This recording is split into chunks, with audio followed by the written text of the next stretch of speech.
go back a little bit, though, and say you noticed that he started to slip away in his second year. You know, he had turned 1. He started to regress. Yeah. At that point, what did you do? And did you said you did have some wait and see, and let's see what's going on. How did you finally get the news, and who finally gave it to you? And I want to know, how did Sharonda get you off of the river in Egypt denial? Well, right. Well, we first went to our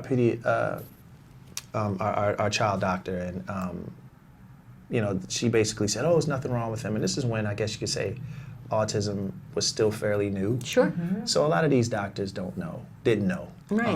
what it was, what the diagnosis. This is in the early, what the signs 2004, were. 2009. This is exactly my time too. Exactly. Our time. This is all our time. Yeah. So and my wife was like, whatever. So we went to a specialist, and she was at persistent. 10 minutes, she was like, yeah, Mike has autism. Thank God you went to a specialist. And you know what?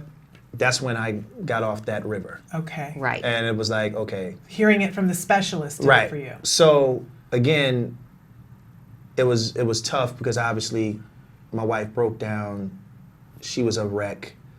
And again, father, husband, caretaker mode went in. And I was like, okay, I don't know what this is. I don't know if I'll ever fix it. But what can I do to try and make the journey as comfortable or as less stressful as possible? So I buried myself into my work. I went and I traveled and I did whatever I needed to do to make sure that whatever goes on, that financially and comfort-wise, my family was at least okay.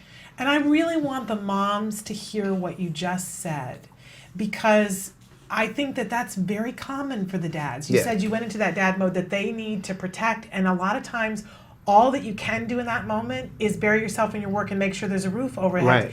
And I think that sometimes moms look at that and think that's just you going away. No. But that's your way of being there. Because the truth is that there's really nothing that as a husband or father you can say to your wife.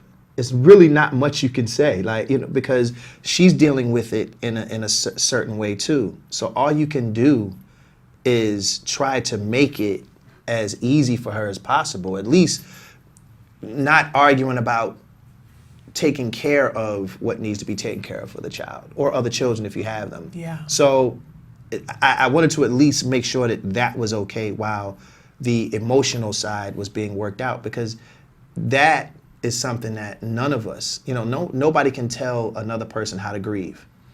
They have to do it their way. Yeah. So while they do that, you do whatever it takes or whatever other necessities, you have to take care of to make sure that those are straight and that she can go on eventually and say, okay, I have to do this, and now I can refocus on certain things or whatever. But, it took a few years for her to even admit to my other family members that my son had it. Like, she was like telling me, don't you tell your family.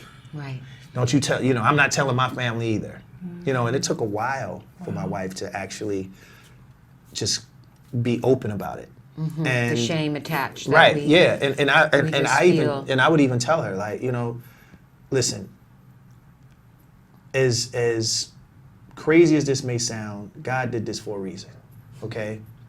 I said, we have to make sure that we use this plight not only to help ourselves, but to help other people. I said, if opening up might actually help other folks in this condition and in this case, because we realize just with the journey and meeting people, other parents and families with children with the condition, that it's a lot of people that are confused. They don't know where to go for help. I hate to say it, but a lot of times the state and the city provisions aren't much, and they don't give you many guidelines on how to help your child.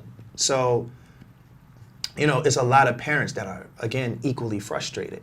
And I used to talk to her and tell her, we're in a unique position because we can actually help somebody. We can help people in a way that maybe someone else couldn't. So it took a while for her to come around. Right. To even make the foundation that we have, Micah's Voice. Yes. And once she came around, she went around like she's now in it like full force, and She's amazing. She's amazing. Yeah, she's she's a amazing. power- She is powerhouse. the anchor to this whole thing. Right. And now that she understands what we have to do, she's been at it, and it's been great so far. As far as like our strides and how many people have opened up to us Yeah. to want to help. Right. Absolutely.